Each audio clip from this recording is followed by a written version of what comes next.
everyone. I know we didn't have any sound earlier. We did that on purpose because we wanted to make sure all of you are logged in time to watch this awesome show, you guys. We're so excited. Welcome to Makeup All-Stars. We are so excited to be here today to be showing you and talking to you about all of our experiences and how we got started in the industry and all that good stuff. And I know you want to pick our brains, and that's why we're here for all of you. So we're going to go down the line and introduce ourselves, although I know most of you don't even need any introduction at all. But we want to, give you guys a little insider look at who we are and how we got to where we are now. And hopefully we can inspire you all and, spread a lot of that love and that sense of community, and that's why we're here. So everyone, please welcome the panel. Yay! So we will start here and we'll work our way down with our little stories. Name introduction? Yeah. Yeah, let's hear your name and how you got started in the industry. Okay. Well, my name is, which camera am I looking at? That one. My name is Karen Sadai. I love Sadai on Instagram. I'm 27 years old and I've been a makeup artist professionally since the age of 18.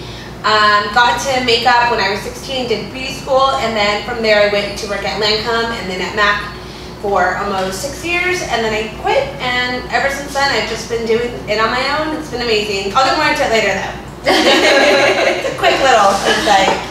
Hey everyone, this is Shayla, also known as Makeup Shayla. I started by working at MAC, like I feel like probably almost everyone here. I've been doing makeup for about 10 years, and about 3 years ago I decided to just do freelance work, and the rest is history. My name is Tamana Roshan. You know me as Dress Your Face on Instagram and all the other social media lovely channels out there. I am 30 years old, just turned 30 last year, and looking forward to 31. I've been in the industry also since about 16 years old. My parents were photographers for weddings and stuff, and so I was just thrown in as a photographer, turned into a makeup artist, did the whole beauty school thing, and professionally started my Dress Your Face company at 18, and I also worked at Lancome. I didn't know that about you. So I worked at Lancome for many years. I think it was about 7 or 8 years. I was a business manager for one of the huge counters at Valley Fair, and the moment I left, not to say it was a bad thing, I think we all learned from our retail experience, yes. But as soon as I left, every door opened, and now we're here where we are. It's pretty cool. So. Hi guys, I'm Lilith, also known as Makeup by Lilith.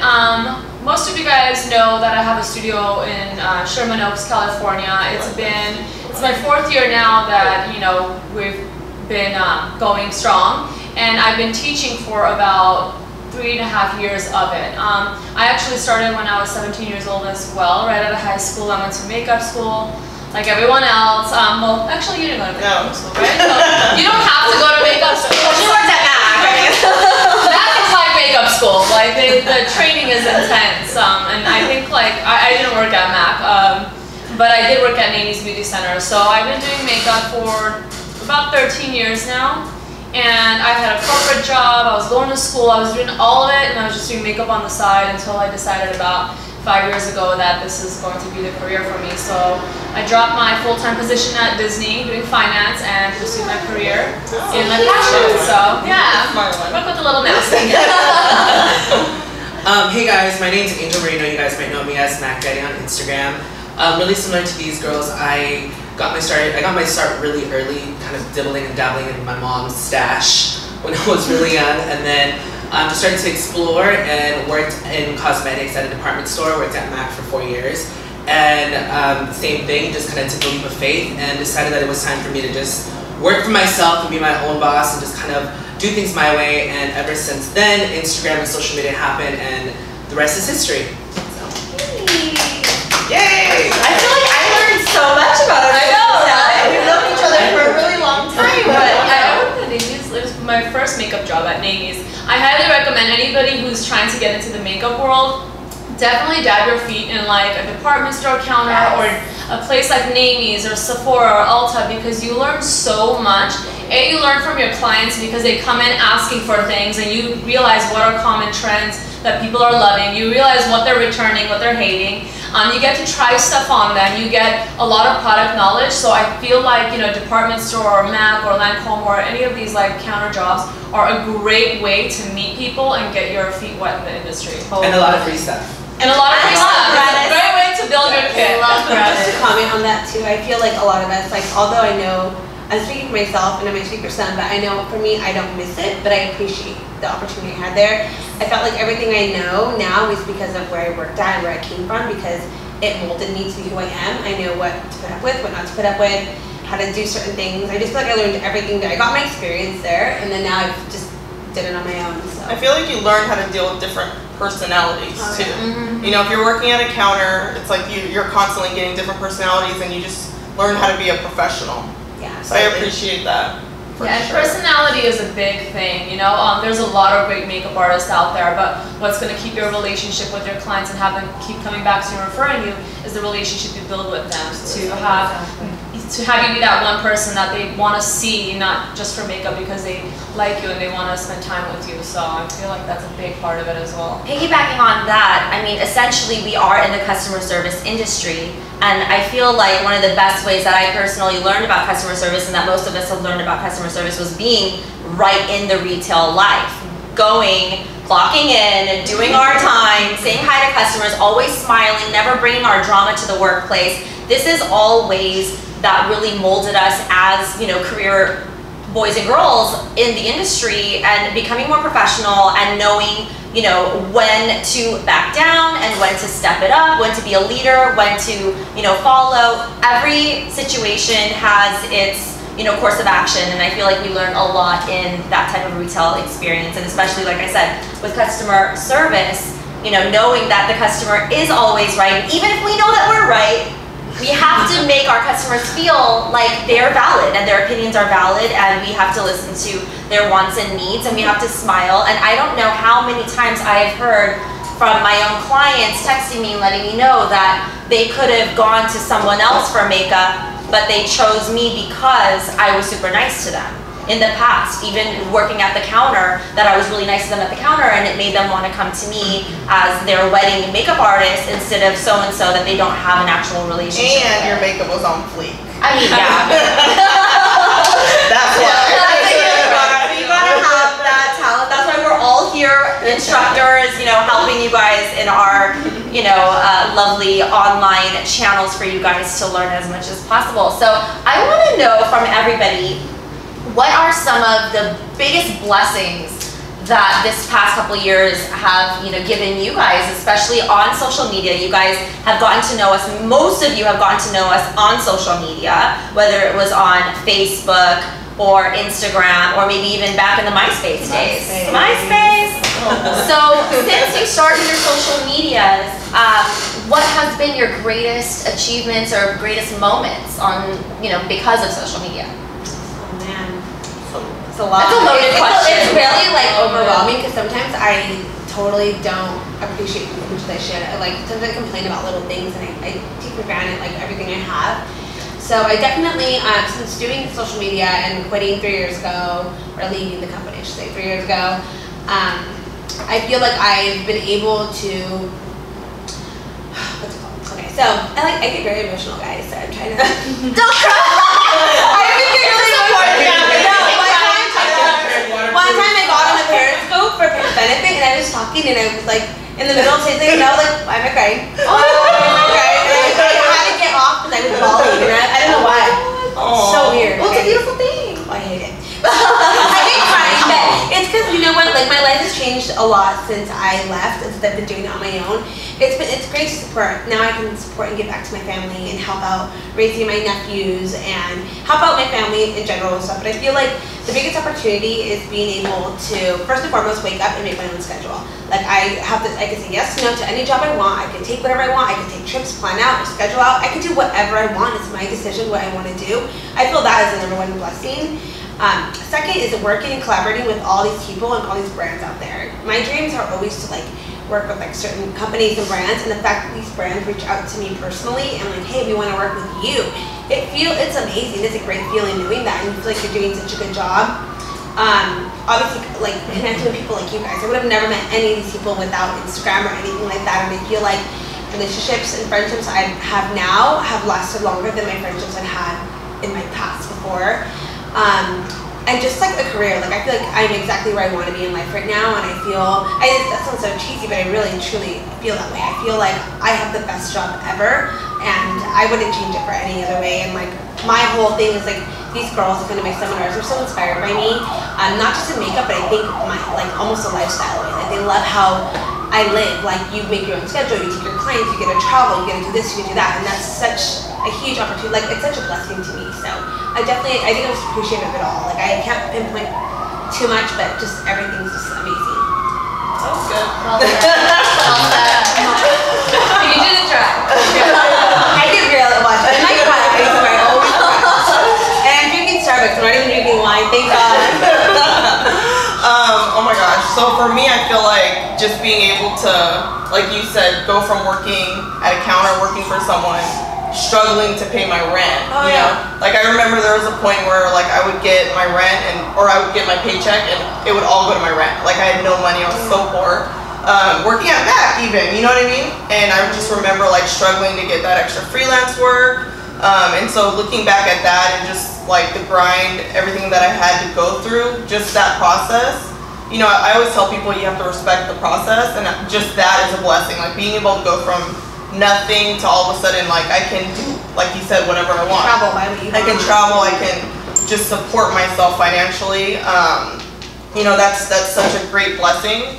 I feel like I can go on and on and on about this, but also I feel like with things like Snapchat, at Makeup Shayla, by the way, follow me on Snapchat.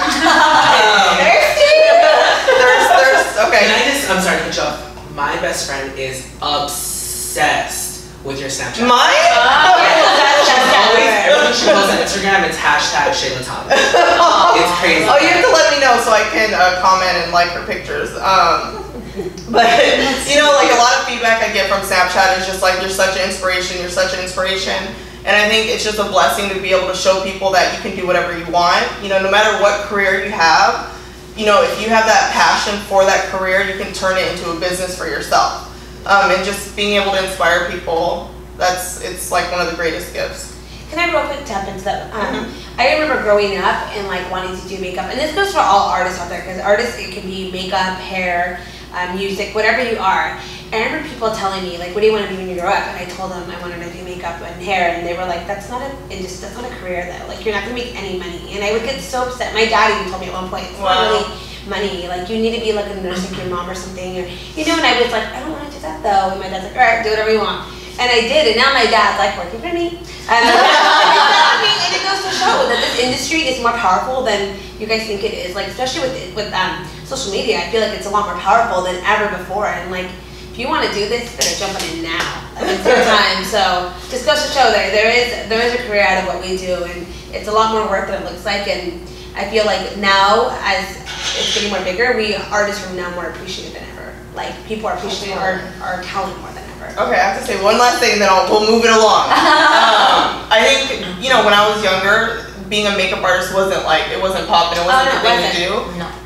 It was a YouTube for us. There was nothing for us to learn. We learned off of what our friends thought of our makeup. Your makeup is cute. Okay. Mary Right. Kay. Yeah, Mary Exactly. Kay. So I just think it's important to let everyone know that no matter what you want to do, if it's be a vet, you know, if you like dogs, if you want to be a teacher, like whatever you want to do, like you can be successful at it. You know, you can't really look at what other people have done, but you can set the example for yourself, you know. So I just think it's important for people to know that no matter what you're passionate about, pursue it, because you can make it into a business. Absolutely. And just piggybacking off of what they were saying, this is a social media age. This is the age where you guys have every type of resource right at your fingertips. When we were younger and trying to become who we are, like they said, we did not have social media, we didn't have YouTube, there was no Pinterest, there were no ideas out there for us to really look at the touch of a button. What we had were books, what we had were magazines, and that's where we got our ideas from. What we had were our counter jobs,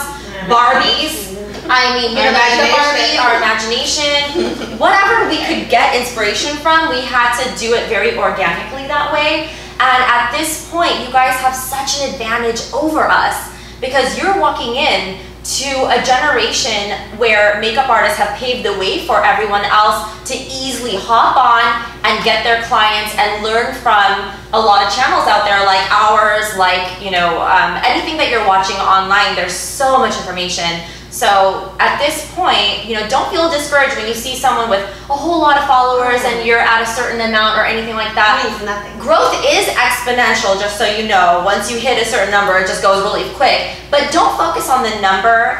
Focus on your work. Focus on creating. Just do your job and do it well. Whatever you are in life, do your job and do it well. And you'll notice, as long as you are putting yourself out there, you know, don't hide in a bubble because that's not how you're going to grow. Put yourself out there, show your work, whatever your work is, show your work on all social media, and people are gonna start noticing you and appreciating you and focus on high quality stuff. And that's exactly what I did. I focused on high quality images, I focused on really clean work. I also, you know, I was giving a lot of tips and secrets and advice back on my MySpace days, which is how I started getting followers over there. And I think that one of the biggest blessings, which everyone's saying, it's so clear, is that, you know, we're able to inspire so many people at once. You know, back in the day, we were only able to inspire those who were in our presence, those who worked with us and those who talked to us or whatever. In the internet age, I sound so old when I say that. No, I'm right No, we're the same age. I'm right with you. So, but in the internet age, we're able to talk to so many people at once. Within one post, we're able to touch so many people. And I think that the moment where it really hit me was the first time that I was stopped shopping. And this was in the MySpace days. So this was, I mean, still very locally, but it was many, many years ago on MySpace. And someone stopped me and they were like, wait, are you Tamana Roshan? And I'm like, yeah. And I'm thinking, are you a cousin of mine? Or like, what's going on? Because, you know, because we have like a million cousins and Indians. But like, you know, I'm thinking they're blood related or something. No, it was just someone who was on my MySpace and loved my makeup, and she wanted to book me for some occasion, and that's where it started. And then, of course, with Facebook, it just kind of blew up, and then I had more people kind of visiting me at my Lancome counter saying, hey, I'm only here because you were talking about that eye cream. And I would post stuff about my, you know, whatever new launches we'd have. I posted on my Facebook and say, hey, I'm pre-selling 50 pieces, first 50 people will get it. And at that time I had maybe like 5,000 followers or friends on on Facebook. And we'd get sold like really quick. And so these people would come, and you know, my own bosses at Lancome would start to notice, like, oh my God, like, this girl knows a lot of people. And I'm like, no, it's social media. And then, of course, with Instagram, that's where it really blew up. And now, you know, meeting so many people that stop you and actually say, and it's not just the fact that, oh, I'm so known. It's not even about that. It's the fact that these people that are out there are using the stuff that you're posting and the ideas that you're sharing to help them in their lives. And it's not just about makeup. I've had clients, and I'm sure all of us have had people tell us this, that they used our, you know, outlets, whatever it may be, our Instagrams or our, you know, online classes, to help them through something very traumatic in their lives. Whether it be a terminal illness that they're suffering, whether it be a loss of a loved one, whether it just be depression, anything that's serious going on in their lives, and they need that creative outlet, and we're here to provide that creative outlet. And the fact that they will stop me outside and say, oh my God, like in my seminars and stuff, I meet so many people like that are not even makeup artists. People who just don't even care to, you know, go out and make money off of makeup. They just want to play with makeup because it makes them feel better about themselves. And it's about being comfortable. And yes, we all love ourselves without makeup on, where we don't have low self-esteem. It's not even about that. This is about having a good time. And yeah, that escape. That escape where you can just let go of whatever's happening in your life and just enjoy the art of beauty. And the fact that we're able to do that with such a huge audience, and how people can actually thank us for, you know, saving them in one way or another, just makes, I feel like my life is so complete knowing that I can even touch one person, let alone millions of people out there that are, you know, watching us every day. So that is by far, I would say, the biggest blessing for sure. Word. Word. Yeah. That was good.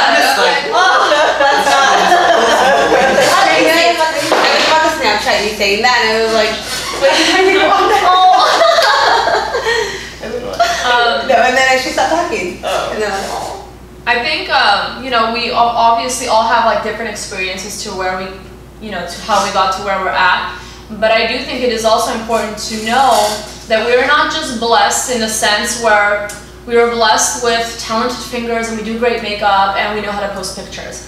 No, we've been working hard for a very long time. I mean, overworking for a very long time to get to where we're at. So I don't want you guys to think that, oh, I'm blessed because I have the life that I do. No, I'm blessed because I had the drive, I had the ambition, and I had the good support around me to help me get to the level that I'm at. And I also want to say that I'm blessed in a sense where I get to meet so many people. Forget the fact that you guys are, you know, inspired by us. I am constantly inspired by my students, by my clients, people I meet within my work environment all the time, because although I'm in the makeup industry, I meet females who are lawyers, doctors, vets, whatever it is, and they're all doing great things in their own world, and those things inspire me. So we are blessed because we get to meet so many people that we wouldn't normally do sitting behind a desk, sitting in front of a computer. I think that's what made me run away from that corporate job, because just that like isolation was just driving me crazy. I like to talk and I like to get to know people. And also, you know, one of the greatest things about makeup, and I'm sure we, like you said, we all have different experiences with different clients, but when we do makeup that a client is happy with, it literally changes them. Whether it's for that minute, whether it's for that month, or it could be a change of a lifetime. I'll give you something as an example. I had a client come in who had just had a baby a few weeks ago. Lo and behold, she was pregnant again. She had gained a lot of weight from her first pregnancy. She was very insecure, very sad, very unhappy.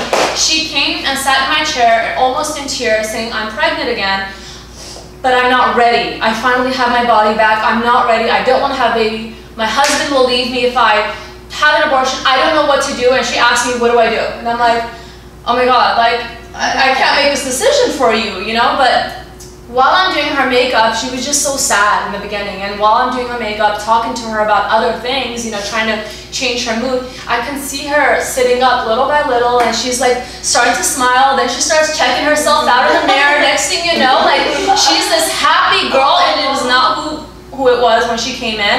And she stood up saying, I'm gonna have this baby and it's gonna be okay, thank you. And I was just like, oh my God. So it gives me goosebumps every time I see that story, because yeah, sometimes it is a experience that, you know, makes them happy for a minute, but it could also be like a lifetime thing. Like, we might not say anything, but just listening to these people in an unbiased way, you know, just like I said, it goes back to building relationships, and we're just so happy to be able to work in an environment that it's happy things. Like, luckily, we're not, you know, there's so many like negative jobs out there. Like, could be people who work at Fort Salon and stuff. Like, I would never be able to do that, and that is a depressing job, I think. But you know, people are always getting their makeup done for happy events. So we're always surrounded by happy people. So they're going everywhere. They're just with their makeup done. It's crazy. Where are you going? That was my case. Oh, yeah. Or that. Let's see if it goes back to like how they feel. Like, they're not going anywhere, but I'll admit, when I get like my crabby pants, my boyfriend will tell me go put makeup on. yeah, and it I'm like, changes. your whole mood changes. No, he knows when I'm crabby. He's like, you just feel. So go. Yeah. My husband, oh my God, when I have my makeup like on point, he's like, I'm gonna stay away from you today because you're gonna be with me. Like, I become such a brat. Changes. Oh my God, I'm like walking on him and I'm just like, babe, get me my charger. Babe, get me my purse. And he's like, okay, you got your makeup on today, never mind. Yeah, Can't mess with me today. It's so funny. So I feel like the biggest thing for me has just been, it's been so interesting to just watch time change, and just I literally remember, I don't even remember how old I was. I think I was maybe like 10 or 11, and we had America Online, and I would literally put a giant pillow over the modem because I didn't want my mom to like wake up and To hear it. Yeah, I know you guys remember the download. I remember So just to really like think about like then, and like I remember I used to be like the little chat rooms like ASL, and just it was just so funny. Girl 80. Right.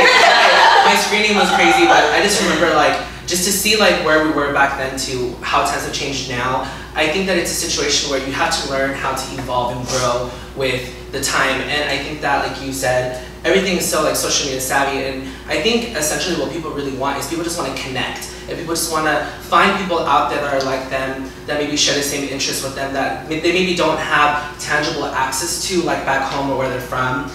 So I think that social media does that for people, and I think that that's one of the reasons why we've been so successful, because we're able to connect with people that we don't know, people that we've never met. Every time I go somewhere and do like a class or a seminar and they're successful, it blows my mind, because it's people that I've never met before, people that don't know who I am personally, but they're willing to invest their time and their money to come and listen to what you have to say and learn from you. And I think a big part of that is because they just want to connect. And I think being able to provide that for people is an amazing thing. I think that that's probably one of the things that's been the most rewarding.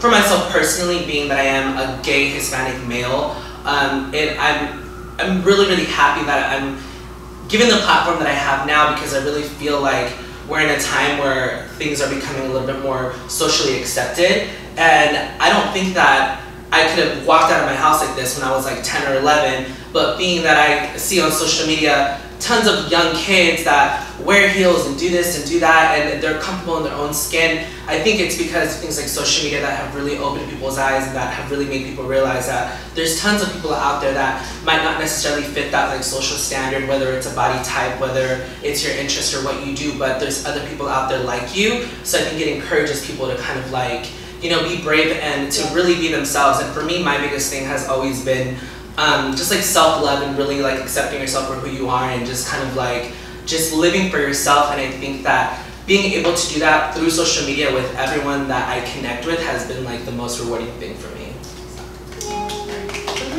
I loved hearing your guys' things. Oh my god, it feels so nice. Okay. I feel like we can talk like for days about subjects. Honestly, like this, we could have this for like 6 hours, but I'm sure like we're not allowed to do that. So let's move on to the next question, which is, what are some of your biggest struggles?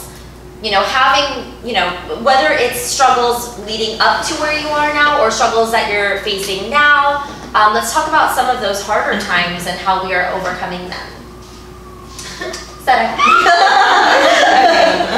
Rephrase that question for me, please. So what are some of the let's talk about some of the struggles that you faced while you were building up to where you are now, and any struggles that you're facing now. Oh yeah. So a little something I'm going to share probably with most of you guys, and with a lot of you new people who don't know much about me. I was actually fired from my job for MAC. I was there for almost 6 years and I was fired. And I remember leaving there out of the office, and I was crying, and I was like, didn't want to talk to anybody, and everybody was like, what happened, what happened? And I remember walking out and I was like, I just ruined my life. Like, my life is over. I told you guys. And I remember thinking to myself, like, I'm never going to have a job like this again. No one's going to accept me because I just wear too much gel makeup. Like, I'm never going to have a job like this again. And I remember I cried for a month straight. Every single day my parents were like, don't worry about it. Like, my dad's like, it's a job. It's a job. It's nothing serious. It's a stupid job. You can get it back. You can get it back is what he said. So I tried to get my job back, and I couldn't. Nobody had my back. I was by myself. I was lonely. I had no money. Whatever I pulled out from like my 401k, my vacation pay and everything, I paid off bills, and I just tried to catch up. And I remember asking my boyfriend, can I borrow $100 to go to this makeup show? I just want to buy a couple concealers, get a ticket to get in, and just try to get makeup so I can maybe do freelance makeup. And he gave me like more money than I asked for. He's like, yeah, he's like, go for it. He's like, just, you know, but get whatever you need. And I remember leaving that whole month, and that whole month I applied at so many jobs. I remember there was a lot of makeup artist friends who I thought were the shit back then, that I'm like, oh my god, can you guys help me out? They turned their backs on me. They're like, nope. This one girl straight up told me that she couldn't help me because I was a threat to her. What? No. Because she felt that if I assisted her, that I would people would like me more than her. So she was very jealous. So she felt, I remember I was like, I helped you when you went through your divorce and everything, and I helped you learn how to do makeup, and I taught you how to do makeup, and you can't help me with like a job, you know? So there's a lot of people that turned their back on me and didn't help me at all, and that's when I realized nobody got my back but me. ain't nobody got my back but me. And I remember I was gonna quit makeup. I was about to quit completely. And I focused myself on social media. And once I went through the longest month of my life on there trying to figure out what to do. And I remember I started just posting my looks and people started booking me from there. And that was my number one struggle, was just how am I gonna, is this really gonna work? Like I just got 3 bookings in a week. How can I make this last for the next year or so? So I remember focusing on social media and remember booking clients left and right on there. And I started booking and I took every job. I'd wake up at 3 o'clock in the morning. And I don't live in LA, guys. I live like an hour and a half away. So I would drive all the way to LA to go work on somebody in like Granada Hills just to do a makeup and then drive back home. And I remember doing that, taking every single client. I remember that was the hardest thing for me, was getting up and trying to make it work and how am I gonna make this much money? Like it didn't make any sense. And I started just booking people. And I remember I made myself goals of what I needed to do, how to book more clients. I started realizing what was working on my Instagram page and what wasn't. And I started just really, I remember I booked out 6 months of my life and I felt like a baller. I was like, yes, I'm making it happen. And I feel like that's when it started to go really, really, really good. And that was like, I'm telling you guys, in 2013, I think? 2013, going on, yeah, 2013, the very beginning of the year. And that year, I think that the biggest struggle was just trying to get myself up again, trying to make myself feel better and stay on top and make sure that that money came consistently and make sure that I wasn't, you know, I was always working. So I made sure I took every single job. And I think that was like the hardest thing for me. I felt like once I got there to where I had enough clients, it went really good. And then after that, this year, now my struggle is I'm overbooked and I don't know how to say no to clients. And I'm just like, I have an assistant now helping me. I finally have a team. Like, now it's a blessing now, all the opportunities I have. So I look back to those days and I kind of laugh at them. And everybody told me, you're going to laugh back when you like are making it big. And I was like, there's no way I'm going to. But I remember it was a struggle getting there. And I think that was the hardest thing for me, was just how am I going to get myself when I have no money and nobody wants to hire me anywhere. Like I just know makeup. I don't even know how to like type. You know, like I wouldn't, like that's what I'm saying. Like I wouldn't even know how to do like any computer or bookkeeping work, nothing like that. I did like managing when I was in Mac, like Third Key, so I knew how to do like revenue calendars and all that crap. But I remember I was like, I have no brains other than makeup. Like who's gonna hire me? So it was hard for me in the very beginning. It was very, very hard for me. So like I said, now it's just a matter of prioritizing a little better, booking better. I overbooked too much, and now I'm to the point where I'm not even gonna be taking anybody for a while. Like I'm just gonna cut down and only book 6 months in advance, and that's it. So good. That's it. Awesome. Love it. I feel like I guess my struggle was like yours. I feel like when I was working at Mac, I was trying to get my freelance career to take off. I feel like that was like my hardest time, because I was literally, this is when I first started Instagram, and I feel like I was using my only money, like say I had extra $20 for the week, I would use that to buy products so I could post it on Instagram and hopefully somebody would repost me so I can get freelance work. Like for me, like the only reason I was on Instagram was to get extra freelance work. And I feel like that was like the toughest time for me, because I was literally like asking my parents for money. Like that's not, you know, when you're an adult, that's not fun to do. No. At all. And so that was, I feel like that was it. I feel like you kind of spoke for everyone. Everything you said, I'm like, that's exactly how it was for me. You know, it was just, the hardest part was when I was working at Mac and I was trying to get extra work just to pay my bills, you know. And now obviously it's turned into something, you know, that I'm just so grateful for. But that was like my biggest struggle. And one thing I do want to say about Karen, because I feel like you and I kind of always referred clients to one another, and I appreciate that about you. Like, you guys don't even know, like people would email me, and if I couldn't take a job, I would always refer Karen, like all the time. And she would do the same for me. And I think when you have that type of attitude, it's like you're gonna go far in life. You know, when you're not stingy and you wanna help other people out, it is good karma. So Have each other's back, that's everything. So I mean, yeah, we all kind of had those kind of struggles in the beginning, you know, the struggle between leaving, you know, the real world Security job. too. Yeah, the security, that's the thing, especially in a security. declining economy. Like everyone's like, why would you leave that job when the economy's crashing? And you know, trying to explain to everyone, you guys, this is the beauty industry. It doesn't crash. Like the economy will crash, but everyone's still gonna want to get their makeup done. Everyone's still gonna get married. Things like that. You know, we're still gonna get married. Broke or not, we're still gonna get married. Yeah, that's true. you know, there's always jobs, you know, especially in our industry, you know, thank God. But I'll talk about a little bit of a different struggle. And, you know, we all have basically had the struggles of, you know, growth and stuff. But I'm going to talk about struggles that I've had after achieving a certain amount of growth.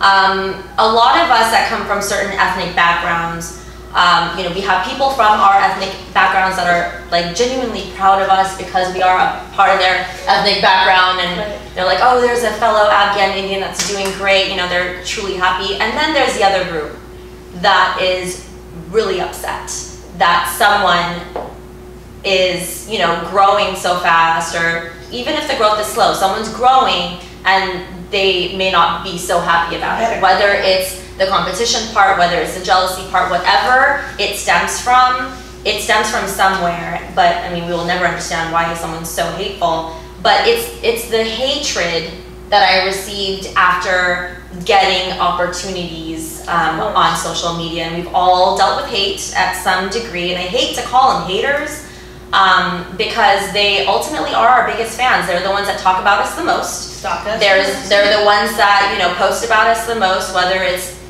you know, about rumors or whatever. But I'll talk to you guys about something that I'm sure a lot of you already know about and are like kind of dying to find out what really happened. And, you know, we've all talked about it too, was my London trip.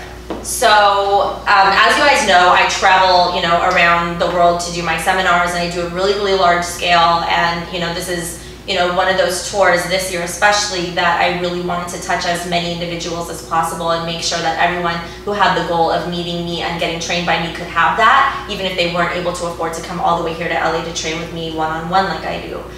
So I did this huge tour and everything, and I mean, oh my God, the amount of love and the amount of support that I've seen has been immeasurable. But there are certain things that I noticed about some people, especially like even before my tour. I'll talk about London in a second. Even before that, like let's say on Facebook, for example, people who were my friends on Facebook, who by the way I've not met them, but they were my friends on Facebook when I was like a little person. And I don't want to say little person, but I mean in comparison to the numbers, if we're just looking at numbers, I had very few followers at that time, and these were people who are my genuine supporters from day one. A lot of those people turned their backs on me once I reached a certain level on Instagram. Of course. They started seeing, whatever. And then one time I said, and I hate to call them my fans because you guys are my supporters, not fans. I mean, I'm not a movie star or anything where I have fans. It's, you know, we have a relationship. It's a student-teacher relationship. So we are, you know, supporting each other. So I said something about, I wrote the status about, oh, you know, I thank you so much to all my friends, my supporters, fans, blah, blah, and I wrote the word fans in there. And normally no one would think much of it because yes, we do have fans, you know, we're blessed to have a lot of fans, but I said the word and everyone was like, oh my God, we love you, and then a few people said, oh, so you have fans now? And I'm like, yeah, hey. What? Okay. And then I checked to see who it was, and it was one of my longtime followers. And I felt so hurt. Like it was almost like a friend. Like you're my friend. I've been giving you makeup advice via Messenger for the past 3-4 years. I didn't have to respond to you, but I did because I felt that responsibility to our friendship. Yeah. And now you're telling me, oh, you have fans? Well, what are you? What are you? So that's what I wrote back. I said, honey, what are you? And then bye, blocked. So situations like that happen, and it was hurtful. It's very hurtful, and I get that a lot. But essentially, with all the love that you get, there's a lot of people that may not support you. So one of my biggest advices to those of you who are starting out and starting to see, you know, some people turn on you, or some people saying, oh, you can't do that, or you're not going to get anywhere like this, or whatever. Just try your best to ignore them. I know we're all human, we all get hurt. I still get hurt by comments. I mean, you know, it's not like I don't read them, I see them. And I get very much hurt by them. But you just have to not respond, I guess. I mean, unless we're ranting or something on Snapchat. But, you know, Snapchat's okay, that's our outlet. You know, we can say whatever we want on Snapchat. but on Instagram. So I wanted to talk to you guys quickly about what happened in the London thing. So all these amazing seminars, and I'm on a high, and I'm like, yes, I'm meeting my, supporters finally. We're getting our certificates out there. People are getting trained. Everyone's moving up in life. And then I'm planning this London thing because UK was one of my biggest audiences, my biggest fan bases was UK and still is UK. And I always promise that one day I'll go to the UK and I'll do the biggest show they've ever seen. And we were all so excited to do this. We booked the hall, we went all out. We spent money, we went all out, I would say more than we spent on my wedding is what we spent for the London show. Then, yes, way more. So, we're on the flight, we're ready to go, we're so excited, my husband and I have my coordinator there, I have all my packages there, ready to go, ready to be goodie bagged up. And I reached London and they immediately, it was someone from my background, happened to be the one that I was in line for during the border control. And she looked at me and she immediately knew what to ask me. She goes, what are you here for? And I wasn't gonna lie because I had a bunch of stuff with me. So I was like, oh, I'm here for a makeup class. I didn't say I was teaching it immediately. I said, I'm here for a makeup class. And I was waiting to see what her next question was so I can go into detail. She goes, how many students do you have? And I'm like, oh, all right, I guess 300. And she goes, well, how much are you charging per student? And then I told her the ticket rates. And she goes, okay, do you understand that this is, you can't be charging money here? I said, well, it's a US website. I'm already paying 50% tax for the US, but if you need me to pay taxes here, I have no problem doing that. And I explained all this stuff. I showed her even the guest list. I showed her that everything was already paid on US website, not in the UK, and that the raffle would be free. It was not going to be a charged raffle, so technically no money would be made. So all this stuff that I was telling them based on what my lawyer told me. And they immediately put me in detention, all this stuff. So you guys know the story. If you guys don't know it, you can just scroll back. It's still up there on my Instagram. But anyway, long story short, I'm talking to a few lawyers there, and they're all telling me that there's no way that you needed a business visa to go in, because in the training category, if you're a trainer, you don't need a business visa if you are a US citizen, because you're already paying US taxes. And then the only time that you would be charged is if you were selling something on the grounds, and then you'd have your own taxes to pay for for British government. And I was like, okay, so we're cool. But then they made me do this whole, business visa. So I contacted all my students right away as soon as I got out of detention. They turned me around, made me go to New York or wherever in the US, and I chose New York because it was the closest. And I tried to get everything done. Well, essentially, the whole thing had to get canceled and postponed to a future date because I found a lawyer that said, okay, I'm gonna need about 6 weeks to, get everything done, minimum 2 weeks. So if you want to reschedule your trip for 6 weeks out, that would be perfect, and we can get your visa in time, get that business visa, and everything will be cleared for you. Then I found out that it wasn't a law, it was a hater who called in and reported. And so they already knew to expect me. Oh my God. Yeah. So 3 different lawyers told me this. Then, and this is just all the backlash, and that's fine, I get it. I understand people could be, whatever, spiteful of things. But I was determined to come back. I wasn't just gonna let them go. So I rescheduled it. I lost the deposit, obviously, for the first thing. And then I was like, you know what, I'm gonna do it bigger and better. I'm gonna make this so much better. And all my students were so thankfully understanding of what happened. So we all rescheduled, and I just transferred their tickets, and then whoever wanted a refund, I gave the refund, no big deal, whatever. So then the second time happened where I was supposed to go to London. And what I had done was I gave my passport to this emergency services because this other lawyer, all of our phones keep dropping.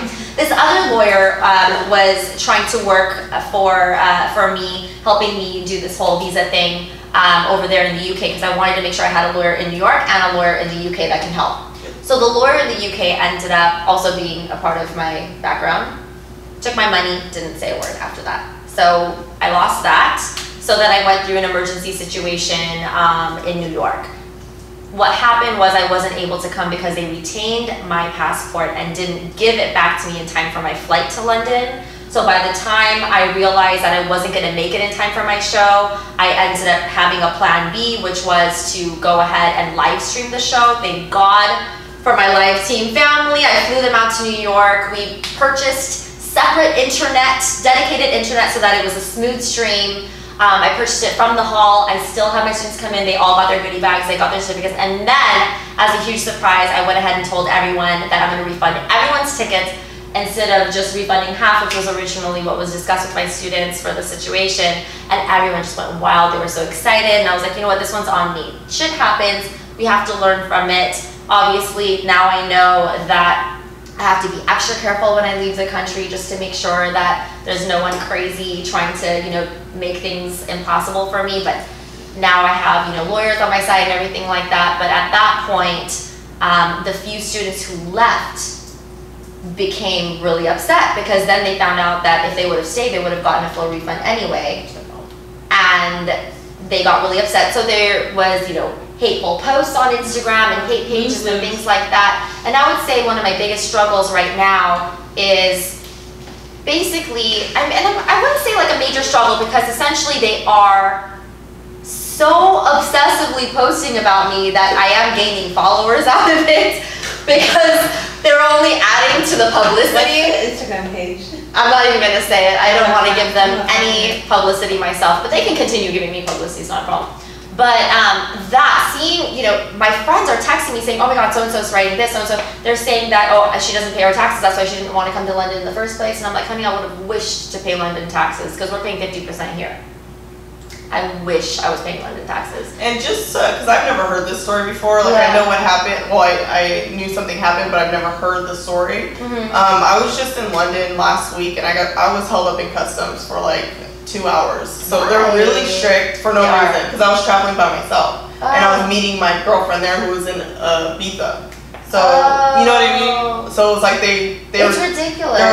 They're very strict there. Yeah, and I know we're strict too. No, it was similar. You were talking about the Canadian situation, right? Yeah, I got held up in Canadian borders a few times. I couldn't get in. Yeah, so it's like now that you're saying this, I'm like, well, I was just going there on vacation and I was held up. So. And I had stuff with me, like. Do you have a big makeup kit with you? I had 8 boxes of products plus my makeup kit, which in the past I've done Canada and there was no problem, but I know that the UK is very different. But the fact that. No, I just had my purse with me. Oh my God. And as soon as I walked up, they just gave me like the hardest time. That's crazy. Because they didn't understand why I was there. So now that you're saying that, I'm like, wow, I believe that because you know I was there on vacation and it is. I was held up in customs. So. And I completely understand that every country has their rules, and I fully respect it, which is why I went the right way, went through the embassy, tried to get the business visa the way they had requested, and the fact that they wouldn't issue it to me because they kept saying, you don't need a visa, you don't need a visa. I'm like, yeah, now I do because I'm flagged. But it all goes down to the haters that try to bring you down. But the most amazing part of it, what made me overcome that situation was the fact that I was very communicative with my students the whole time. So those who were there for me, like genuinely there for me, supported. They stayed, they supported, they got their certificate, they're so proud of their new knowledge. They straight up made YouTube posts and blogs about their incredible experience, even though I wasn't there physically. What I did was I streamed myself in and I was FaceTiming with students. So as they were winning my raffle prizes, I was FaceTiming with them so I could hear them and talk to them and give them a virtual hug. So it was just such a meaningful experience. So along with the hate and the angry people that, butted out of it, and a lot of those angry people weren't even there, so I don't know why they're angry, but whatever.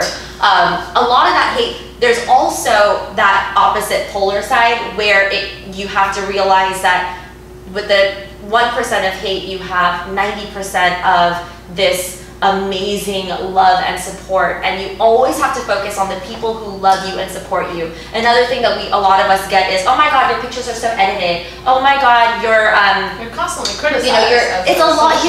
We put ourselves out there, and we're ready for the words, but that's why we have our video channels, you guys. You can't filter this. Yeah. Our work speaks for itself. Your work speaks for itself. So never let anyone bring you down because you're using a filter or because you want to use Facetune on a little something. Prove yourself to the world by showing the best of what your abilities are, and don't let the ones that are spreading rumors about you or the ones that have constantly jabbed you really get to you, although it's hard for me to say because it gets to me all the time. But bottom line is, my husband tells me all the time, he's like, but look at where you are. Look at the love that you have, and look at the few haters that come with it. It comes with the territory, just roll it off, shake it off, and do your thing and keep creating. Anastasia gave me that big advice a long time ago. Someone was spreading so much hate on me on Instagram, and I was like, what the hell is going on? I didn't do shit to them, blah, blah, whatever. So she calls me, she goes, what is going on? Like, I had made a post. She goes, first of all, stop talking about it.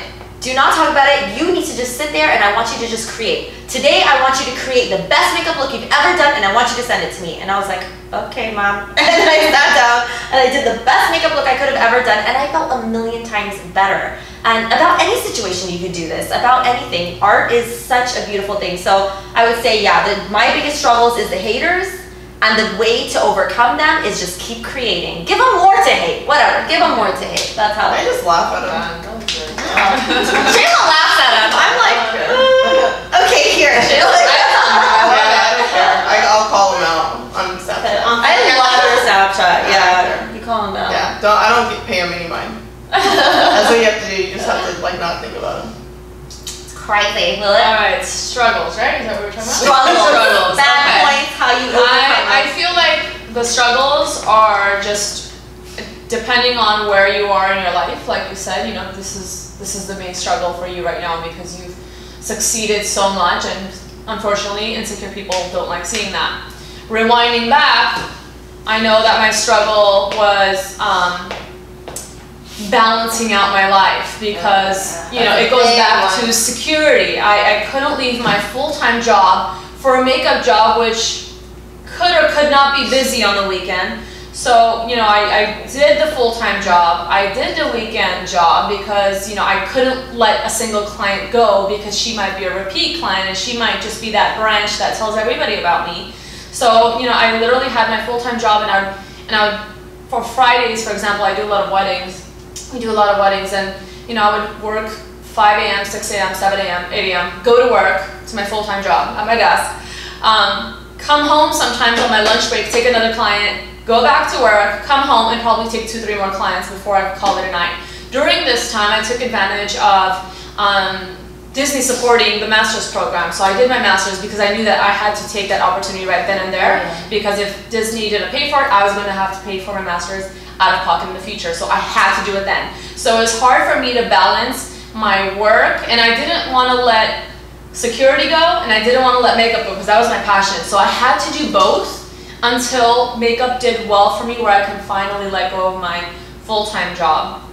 Going forward, again, balance. I met my husband and it was a struggle because I am constantly teaching. I am constantly with clients all day Friday, all day Saturday, all day Sunday, and I'm always with people and I'm always obligated to meetings, and you know, I launched my own brand, which is a great thing down the line. You know, we've all been doing things, but that, you know, it all looks great on Instagram. Oh, I just launched this, but the struggle of how much time you have to put into something in order to achieve it, that's the struggle for me. And now again, you know, I'm married, but again, it's like, when do I separate my work from my life? Because sometimes they're intertwined, you know, and now my husband is very supportive of my career at LC and my, you know, my businesses overall. So it's kind of intertwined, but we have to make a point not to talk about work sometimes when we're together. When we go out, I'm like, okay, we have to not talk about work. And,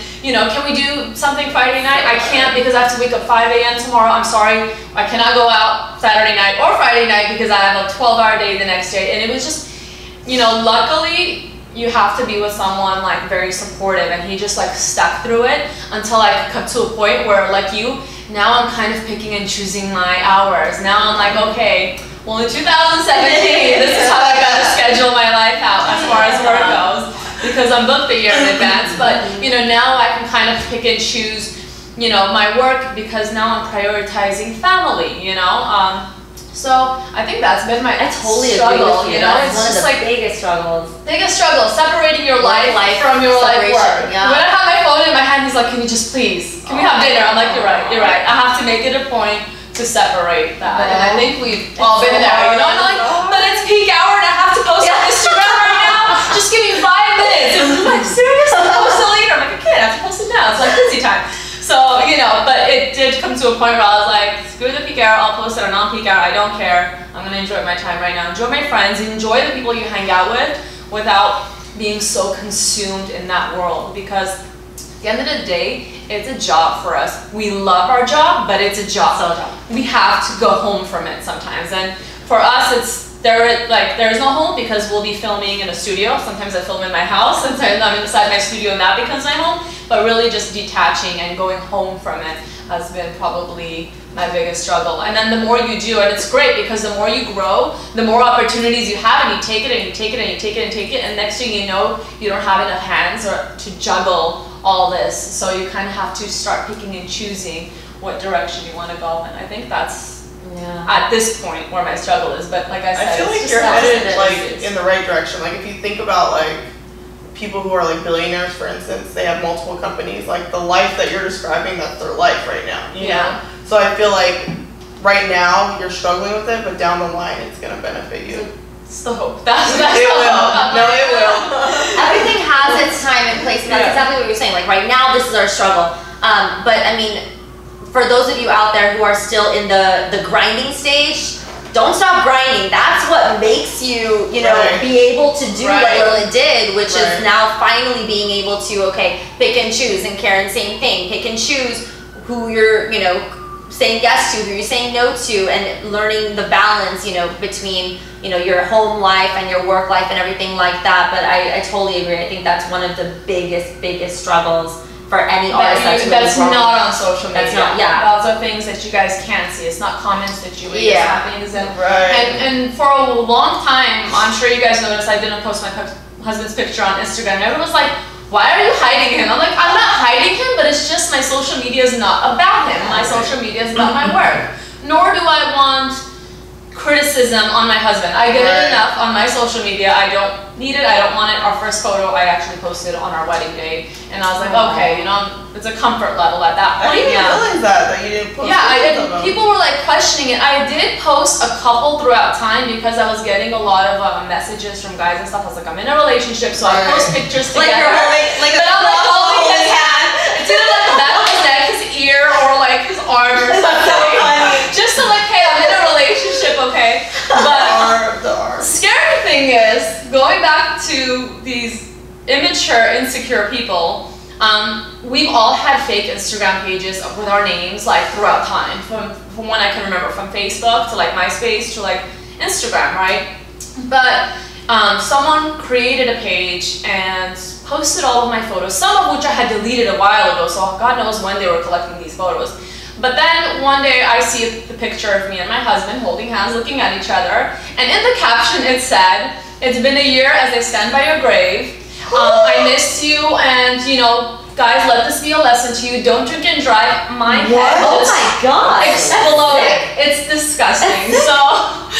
So you know, when we put ourselves out, when we put our lives out there, it kind of becomes a little bit. And like, what is the point of that girl doing that? I don't know, but I was just like, oh my god, like it just made me so much more like sheltered, sheltered up. But you know, that's the other struggle versus us putting ourselves out there, constantly being criticized, where we are, what we're doing, what our skin looks like, what our hair looks like. I mean, everything is being criticized, and then your life. So it's not necessarily like I'm hiding my husband, but shit like that happens, and like sometimes you guys see it, sometimes you don't. Yeah, exactly. I think for trying to run a business on Instagram, it's super important to keep your family separate. Like, I have a personal page which I haven't used in like I don't know how long, but I had it to post pictures of my family and my nephews, like people who mean a lot to me that I don't necessarily want others to know about. Not because it's anything private or secret, but it's no one's business. Like and not only that, it's like my nephews. I don't want someone to be like, that's an ugly kid, or you know, that's not cute, or why does he not have shoes on in that picture? Like, people will do that, you know.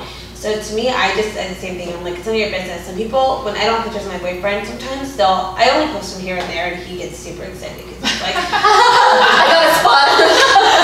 He's like, oh, she tagged me, you know. But I don't do it, and people will ask me, did you guys break up? And it's like, it's none of your business. And no, it's just not professional. I don't bring him to work. I mean, sometimes, but I don't bring him to work. I don't have him here. I just think it's better. Nobody wants to see that. You guys are following me because you like my makeup. And my page is like it's my business card. So and every now and then we do post it because I feel like our fans do want to see who we are. What is our life besides makeup? Yes. So every now and then we incorporate personal things. Like I posted a picture of us in over the weekend in our trip, and it was just us on a scooter, and it was like literally half of his face.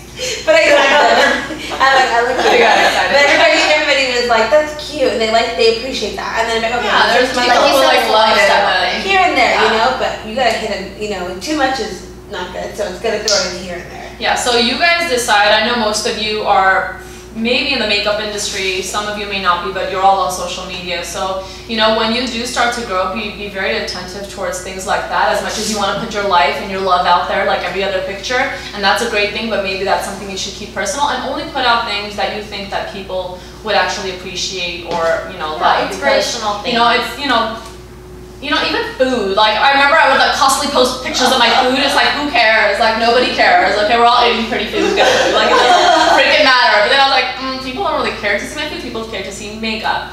And, you know, just kind of like when it comes to social media, be very attentive to what you put out there. And test yourself. Put certain pictures, see what people are loving about you, see what people are not, and then concentrate towards that direction. And yeah. You know what I do with that? If I ever want to, I never posted food on my page, but if I ever want to post something that's not to do with makeup, I always will include at least my hand or something in there. Yeah. Something personal. Yeah. And then like I was going into the pool, into the water this weekend, and it was like a bikini picture, and it was nothing. It was just literally like my lips down, and I said, this water reminds me of the Urban Decay shadow, and it's like, okay, it's related to makeup.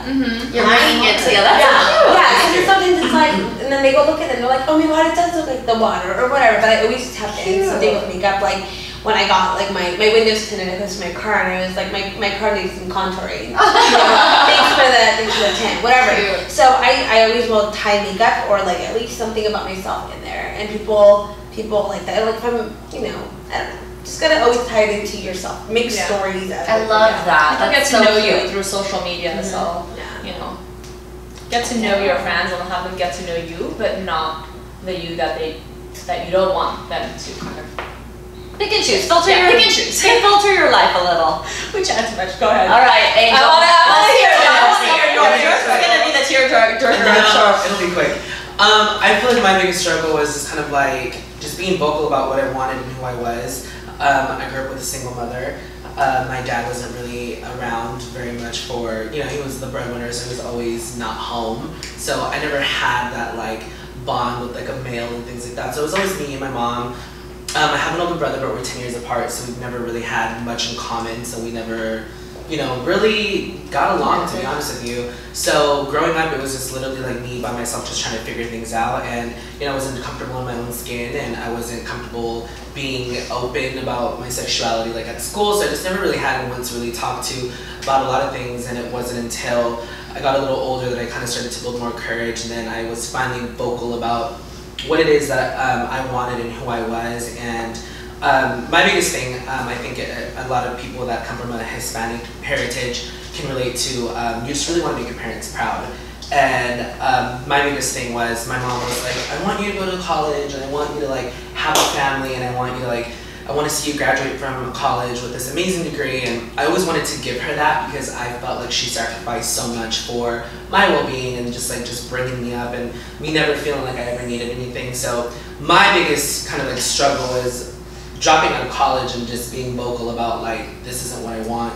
I was going to college. I was going to junior college back home, and I was miserable. I hated it. I was wasting all my money. I was wasting my time. I was in class not paying attention. All I could think about was like everything not having to do with school. And I just kind of felt like I had to like suck it up and stick it out because of my mother. And I felt like it was like a disservice not just to myself, but just to like just everyone. Like I was taking someone's spot in class that could have probably benefited from being in that class. I was wasting my time. That's how I felt, because I wasn't maximizing my time being there because I wasn't mentally there. So once I finally decided to just drop out of college and just go full force with makeup, it was a big struggle because my mom was very upset. She, like you said, like with your parents, she was like, well, how are you gonna make money off that? Like, you know, I think that they're used to like the old American dream of like a house and a home and a career, and I think that an American career, it's just kind of right. It's just kind of like what you make it and like what you want it to be, and it was really hard because I didn't have a plan. I didn't have money saved. I didn't really know what I was going to do. I just knew that I didn't want to do school, and I started to work in a department store. Started to work at Mac, started to freelance, and then it finally got to a point where, I was really able to like build a business for myself and really make a living for myself. And like my biggest kind of like reward out of all of this has just been being able to make her proud.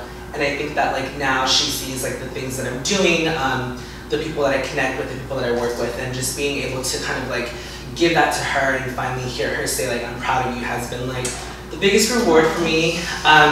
I think the struggle now for myself is it's always great to achieve great things, but it's even harder to maintain that and to stay there and to kind of figure out what's the next thing, how are you going to keep challenging yourself. So my biggest struggle now is just kind of figuring out like, well, what's the next move?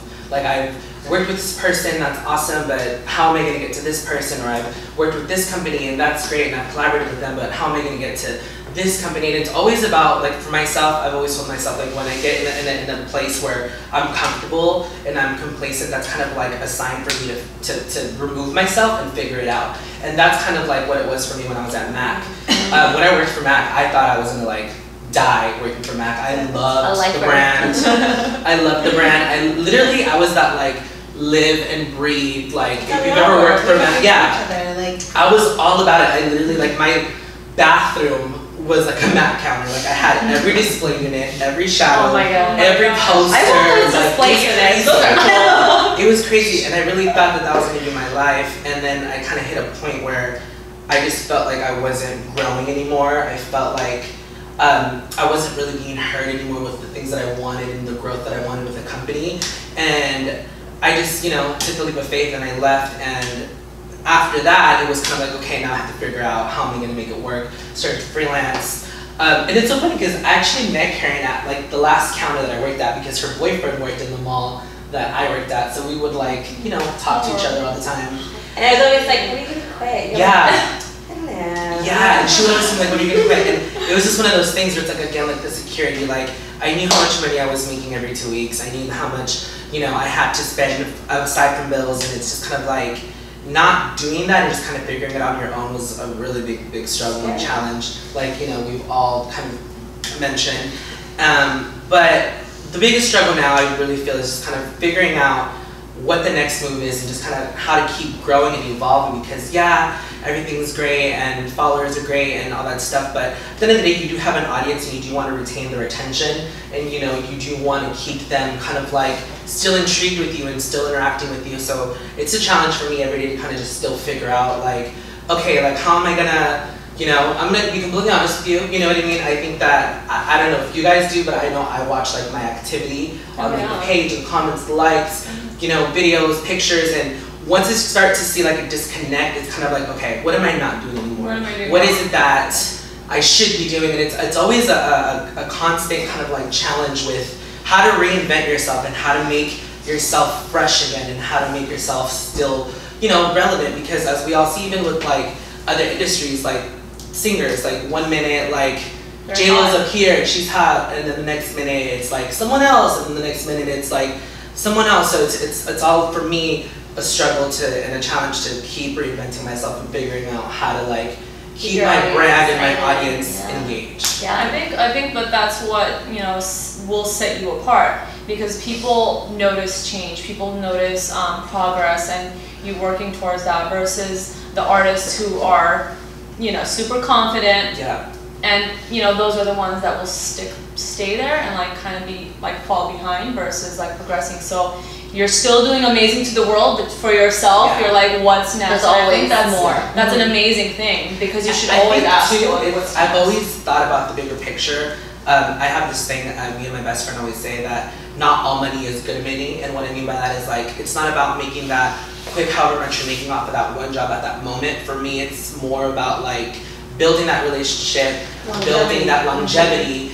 And to me, like with this industry, like it's, social media is so hot right now, and makeup artistry it's such a hot commodity, but I think like for me, I always think long term, and I don't know if that's like a good thing or a bad thing, but I kind of think about like, well, when Instagram isn't around anymore, how am I gonna pay my bills, you know? That's true. So, that's why it's important for us to build ourselves right now, and then it goes for everybody. Like build yourself now, so when new things come, you already are grown and built, but it's easy to just transfer this into there. You go forward.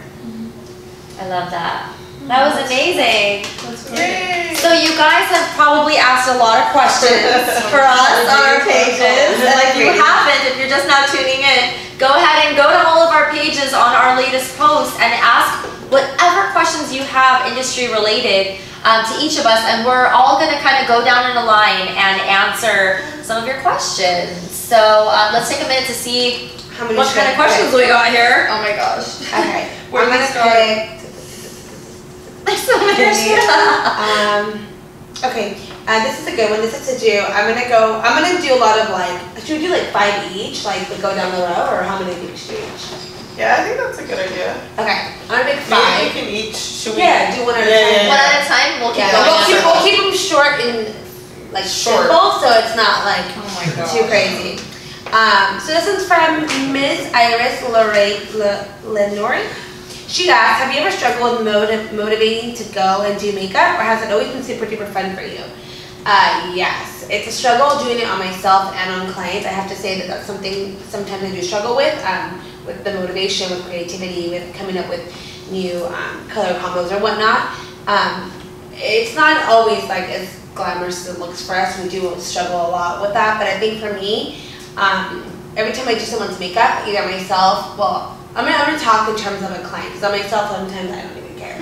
Yeah, when a client, every client I put in my chair, I think to myself that this is a bride and it's the best day of her life and she has to look to the T. So I put 110% like effort into what I'm doing, and I always make sure I investigate and always talk with them, and like I think that's what keeps me motivated, just like knowing that she's gonna look great at the end, she's gonna feel her best, and that keeps me going. And I think also like it's make sure when you do makeup on clients, you become their friend at the moment. You talk to them, you get to know them, because just by getting a good connection with them, it makes it exciting to do it. You don't get bored.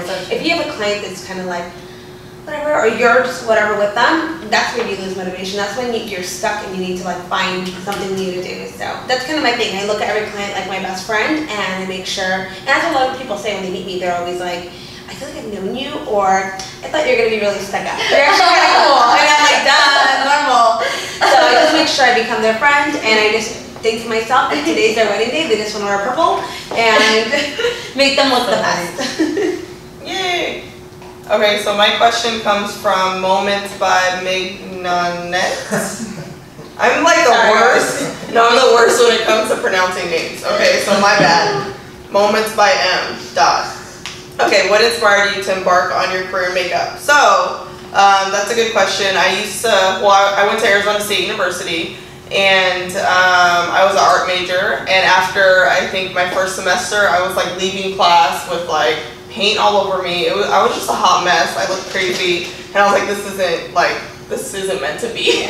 And so I started working at Sephora, just because I was like, oh, I'm an art major, maybe I can just do makeup, and I had a seasonal job at Sephora. And when I was working at Sephora, I was like, you know what? I love makeup, like I really love doing this. And then from there I went to MAC, and I didn't know how I was gonna make it, but I was like, this is what I'm gonna do for a living. So just working part-time at a makeup store turned into a career, basically. That's how I got my start. All right. Yeah. So one question that I get a lot from my own like private students as well, and I saw a couple times here as well, is how do you respectfully stop people from trying to haggle on your prices, especially because some people say, oh my gosh, I love your work, but can you give me a little discount? It's so shady.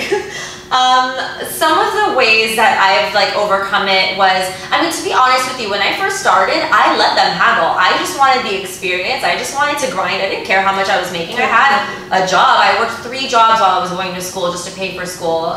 My parents, very nicely done, actually. I'm not going to blame them for this. They didn't help me with school because they wanted me to learn about how to budget my money and allocate it in certain ways and work and, you know, all that lovely stuff. So I was working 3 jobs and also helping my parents in the photography business and stuff on the weekends. So once in a while, like during the daytime, I would do some, you know, bridal clients, whatever. So if anyone would want to use me, I would jump on that opportunity because my other jobs were not as creative as my photography and my makeup artistry. So I just wanted that type of experience. So what I had my parents do, and you could do this with other photographers in your area too, is, you know, let them know that you can give them a custom package based on their budget. And I used to do that. I would ask my clients, you know, what is your budget, and let me see what I can include for that budget. Or if it was like way low, which usually they wouldn't have the guts to go way low. I mean, there is some level of respect and appreciation for artists, especially now that people see, you know, that we're using very expensive products, like we don't hold back, and this is a true art. You're not paying for product, you're paying for someone's talent. It's a whole other ball game. Now it's a little easier, but at that time it was very hard to be able to charge a certain amount. So what I did was, if someone was haggling with me, as long as it was in a respectful, cool way or whatever, like I understand, especially in my background, they're used to bargaining, and that's just the culture. It has nothing to do with respect or disrespect. It's just, that's the culture. That's what they were around. Their parents bargained at stores all the time. I got people trying to bargain with me when I was at the Lancome counter. I'm like, you guys, my dad does not own Lancome. I can't lower the price for you. But you know, it happened. So what I would do was, instead of me saying, oh, no, I'm sorry, I can't go low. In the beginning, I would just let them bargain, and I would just be like, okay, well, if I think it's fair enough, I'll just do it, whatever. But I would tell them, you know, don't tell anyone I did this for you, because I don't want you to say, oh, she charged only 70 bucks for me, so you go ahead and get your $70 makeover as well, and then I'd be screwed for like the entire family. So I would make sure that they were sworn to secrecy, and that I would tell them, you know, I'm only going lower because I really like you and I really want to do your makeup. So as a friend, I'm giving you this, you know, discount, whatever. And so they would respect the fact that, you know, a little bit of secrecy there. And then the other thing that I started to do, which was, I felt a little bit smarter for me to do, was to offer discount options. So instead of like, let's say you know, I charge $375 for makeup for a bride, and then someone, or hair and makeup at the time, for a bride, and someone was like, well, you know, my budget is a little lower, and you know, is there anything you can do for me? Is there any discount? I would say, oh yeah, there are discount options. There's the multiple event discount option, there's a multiple person discount option, and then there's a referral discount option. So I would actually have it like a layout for them, and they would choose which option they want to go to, because each option, I get something out of it as well. So it made more sense for me to give them that, and that way I'm doing something for them, I'm expecting something back, and every single time I received a lot more back than what I originally did. Yeah, everyone's winning. So try to figure out packages like that. And then the other thing that I do now is, now that I don't have multiple event discount, because at this point I'm so overbooked, like it wouldn't make sense for me to, you know, get a lower rate for 3 events when I could just have 3 different brides all paying full price anyway. So now at this point, there's no multiple event discount, there's no multiple person. It's a supply and demand thing. If you see that, exactly, if you see your, you know, demand coming, then you don't have to go lower for that kind of stuff.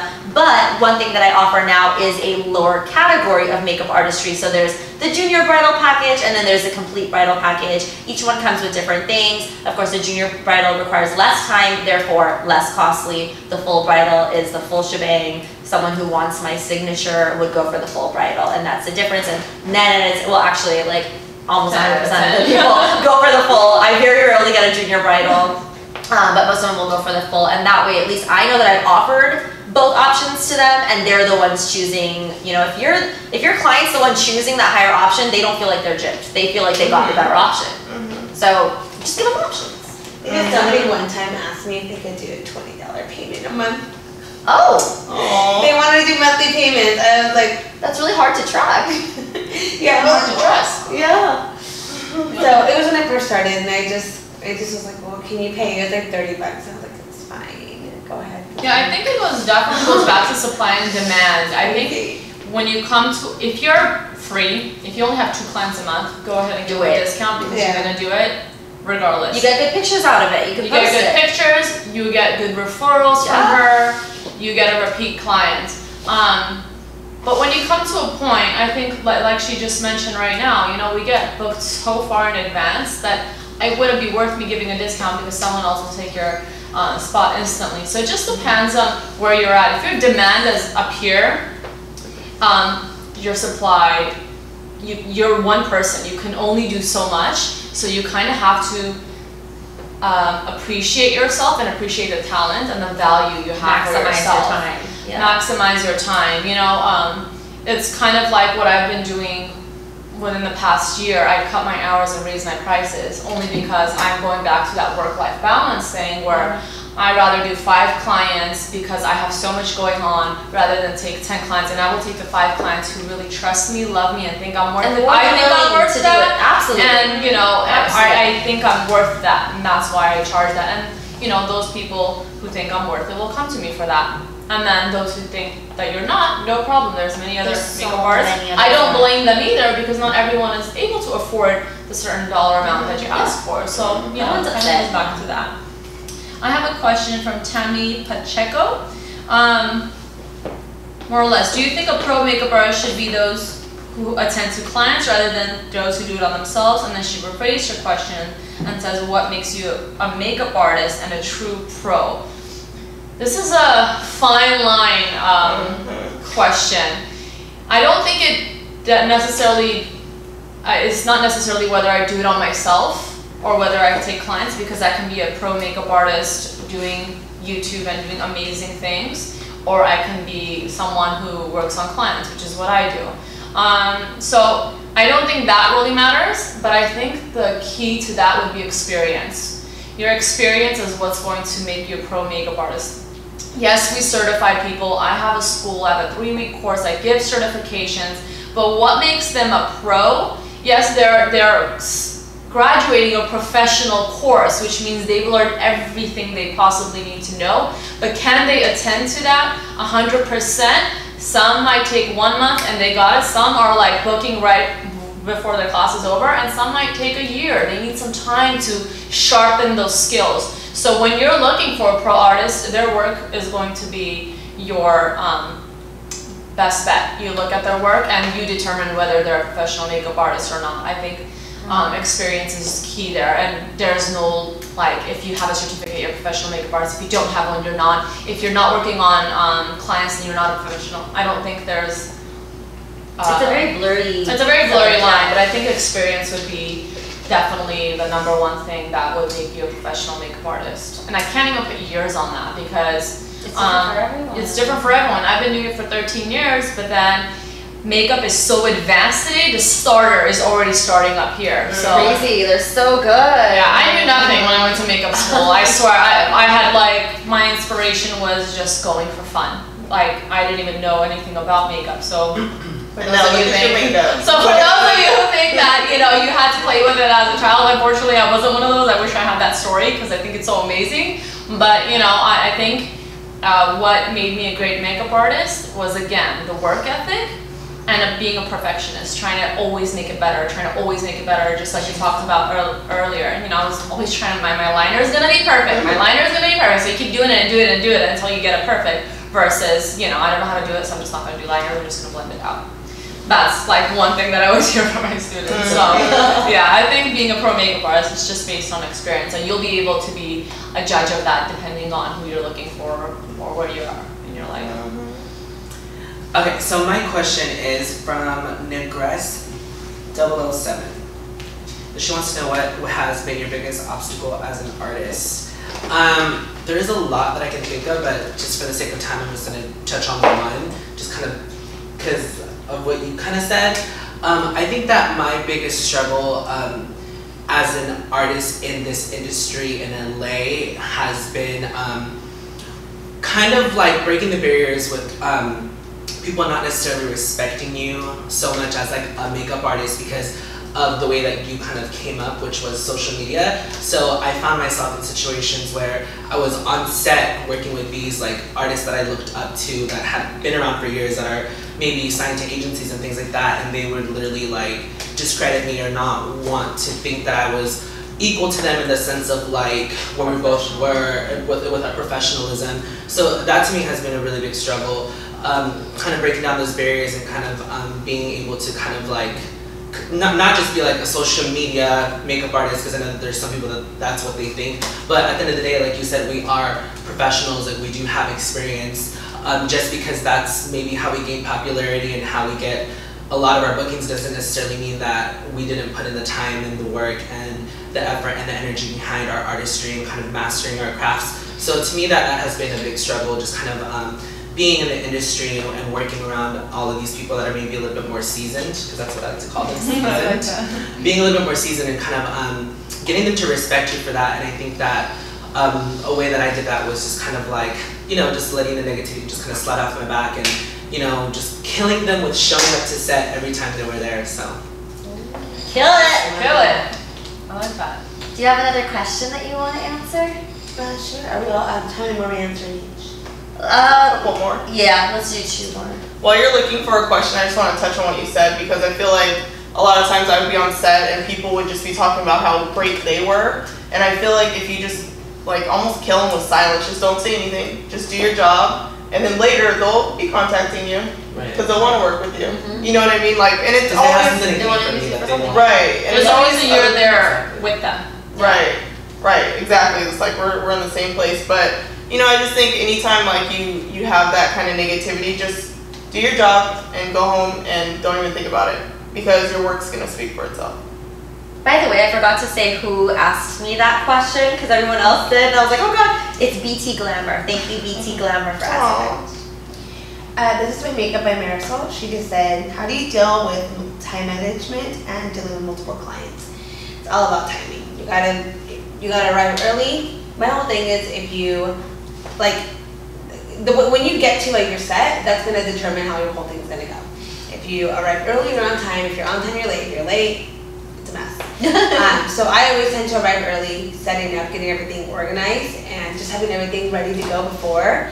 Making sure I consult with my bride, what the looks are, blah blah blah, going over everything so that I know know everything wants, like what everybody wants out of the makeup, and then from there I manage everything in 45. Well, I give myself about 45 minutes a client, maybe an hour at the most, to have that push time just in case someone's lash isn't sitting on right, or their eyes water up, whatever it might be. But I give myself at least an hour, and I just work back to back. Always have an assistant to clean your brushes on deck, because it's super important. I feel like that's what gets us behind.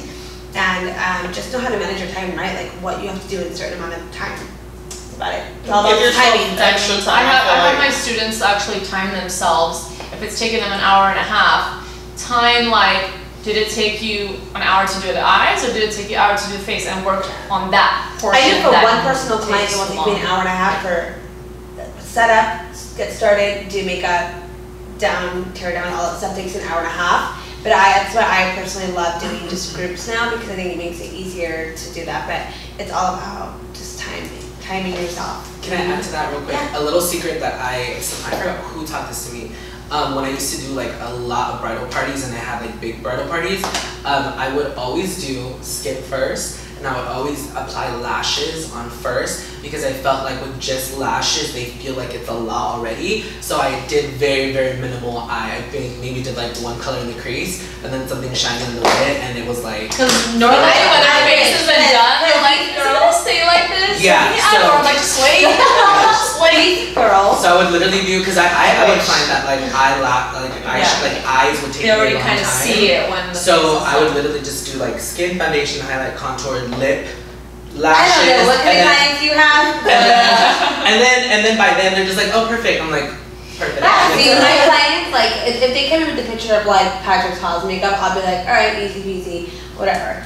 They come in pictures of my makeup with this wing liner. They want that cut crease, honey. They want that hella V face, and it's like, there's no way around this. Like, they can't, and my clients are very, very, very picky. They're like, I want this They want brow, carbon copies. this eye, this lip, and they show me 5 different pictures of Oh my it. god.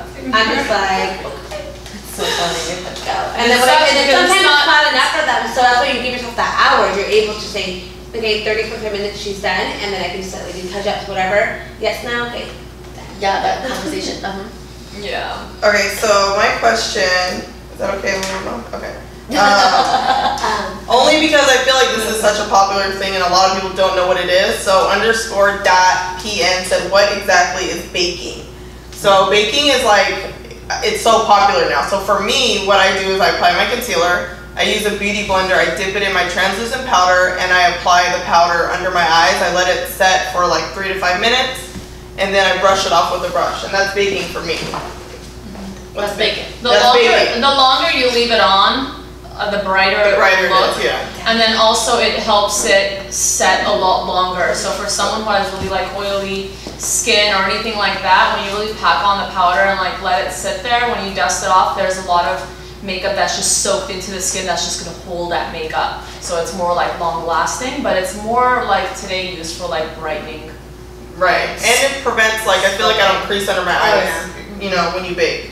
A tip I do though before I do any kind of baking, I set it first with the light powder, because one time I just went directly with the translucent and put it on and I had blotchy. Splotchy. Oh my god, it was a mess. And my whole thing is Really? hell yeah, girl. I was like, this is not cute at all. I gave up on it until I saw somebody do it with the beauty blender, and I was like, what the? Like, changed my life. Yeah, beauty blenders are. I literally, like, if you do your foundation, set your makeup with the light powder, set underneath with like a good brush. I put a good amount on, and then I love this. I knew Studio Fix is heavy, but I love it. So I sit on with that, and then I do the powder on top, and clients are always like, whoa, whoa, whoa. But the next day, they are like, girl, I didn't touch it once, I didn't have to touch it. It looks photoshopped on camera, and that's It looks photoshopped in person. Yeah, in person too. We It look looks walking amazing around walking around. That's Real so quick, I also like the whole method of kind of leaving powder there, because I find myself more recently working on the eyes after I do everything else. So if there's any fallout, if I am doing anything darker, it just kind of falls on top of like the excess. So then when I dust it off, it's not like actually on the skin, it fell on top of the powder, so it just Dust off dusts easily. off easily, yeah. A lot of my clients ask about the baking thing too, but the thing is I use Studio Fix to set. So baking is actually originally meant for more translucent or more buildable product, where Studio Fix is a full coverage. So when I bake with Studio Fix, I look more like Barbie, and it actually looks even more like super full coverage. So originally when baking was meant to give a full coverage with a not full coverage product, if you do it with already a full coverage product, you end up looking like Barbie doll. It's so amazing. It's so full coverage and amazing. I don't. I use a flat brush and I just go really heavily with it. Brush? Yeah, kind of. Or even like this 227 from MAC, like something small but fluffy but flat on one side. What do you use? Just to throw it on. I set mine with the beauty blender. Oh, with the just Studio Fix. I just use like a taper brush from Sigma. It's like almost like the 224, but it's an actual brush. But I just do it lightly because I just want like a light amount on. I don't want it really heavy. So I set with that first, and then the beauty blender, I go ham with the beauty blender in there. And I pack it on, and I just do everything. And I love how it looks just with the powder sitting on there. I want to look. I know. Keep it on. Just can't believe It's it. so It's a new cool. look. It will change your life. And like one thing I like I don't know what you guys use, but I use the Laura Mercier translucent powder for baking, just because it's got a little hint of golden in there, and it's not so white. Because I did it before with the whitening powder, and on camera it was crazy looking. Like I just didn't like it. It was too much on myself. So I was like, the other one I can mix it. I can throw a little bit of banana or whatever if I need it.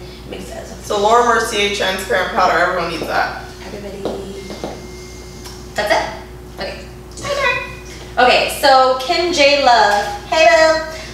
She's asking, is it easier to manage your studio in your home versus purchasing one outside your home? And also, because you're very popular, do you screen your clients before they come into your home? So a lot of people ask me that. Yeah, because I work from home. So what I do, I mean, I've always lived in like a gated building. I've always first I was living in my mom's house, so I worked off of her kitchen.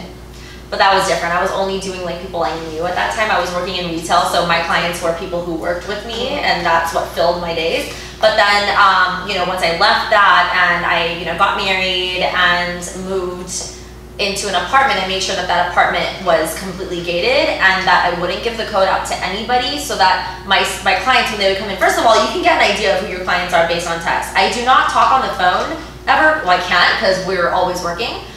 So even through text messages, I've kind of learned how to understand someone's personality through a text message based on how they're asking to book me, and whatever their questions are, whatever is. And you can tell through emojis and things like that, like their personality. So I would do that, and then usually they would give me their Instagram name so I could do a little stalking, make sure they're a real person. And then on top of that, when they come, I would tell them, text me when you arrive and wait for me at the front gate. And if I would go out, I've never had a situation where I would go out and it wasn't like a girl, it was a dude or something, like catfish. But like I would always have that moment of me walking all the way to the gate, looking at them, seeing that they are a normal person, they're coming in, whatever. And I would make sure that someone was always home. So my husband left his job when I started doing this full time so that he could support me. He does a lot of my, you know, other stuff, my background stuff and my planning, but he's always in the house. So in case shit goes down, there's someone there. And I always had pepper spray on my keychain. There's always, you know, things to make me feel safer. There's things to make me feel safer. So that's my apartment thing. I'm like, but that now, you know, being a homeowner now, that part, you know, really did concern me. And there was a point where my husband and I were discussing, like, do you want to have a studio outside your home? Do you feel safe doing this from home now that you've purchased a house and this is your permanent address and there's no gate in front of the house? Like where I live is a gated community without a gate, so there's no gatekeeper. So you come right up and you can knock right at my door. So what we did is we installed cameras all around the house. There's cameras outside and inside in every room. But there's 2 cameras that are facing my side entrance. So what I did was there's a room in my house that has its own, well actually every bedroom in my house has its own entrance. But the very first one off of, like, there's a staircase that goes down which is on the side of the house. Don't give too much detail. No, but like, we don't know where to, so what I'm trying to say. Don't give too much detail. What I'm trying to say is if you have a home that has a separate entrance, use that as I'm like, oh, she's like, it's so funny. There's like 17 steps going down, and then you make a right, and that's where I am. No. But no, there is a separate entrance going down to my studio space, and it's really cool because there's a camera that looks at the stairs, so I know exactly who's coming in to that area. And then the little speaker thing says office door when someone walks past it. It's really cute.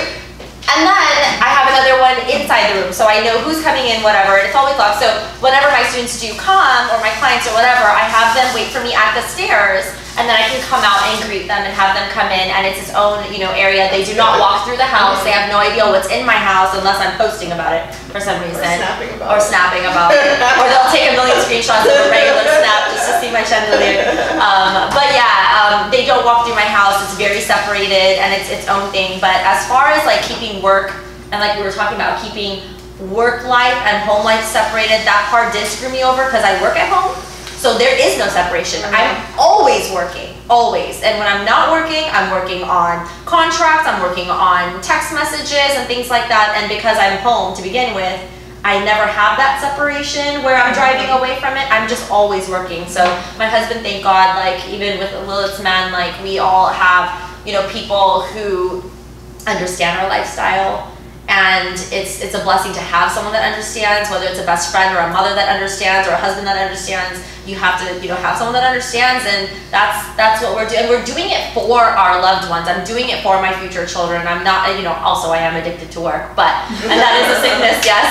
But, you know, essentially I have my husband and my kids in mind, you know, my future kids in mind with this, but, you know, going back to the whole kid thing, we are planning on starting a family, and that's when things are going to have to change. I don't want people in my house when I have a baby at home, so things may have to change in that sense. But right now I'm still, you know, living a little bit of the single life. So I'm just gonna sum it up. Any crazy ex-student, she's got cameras, okay? I got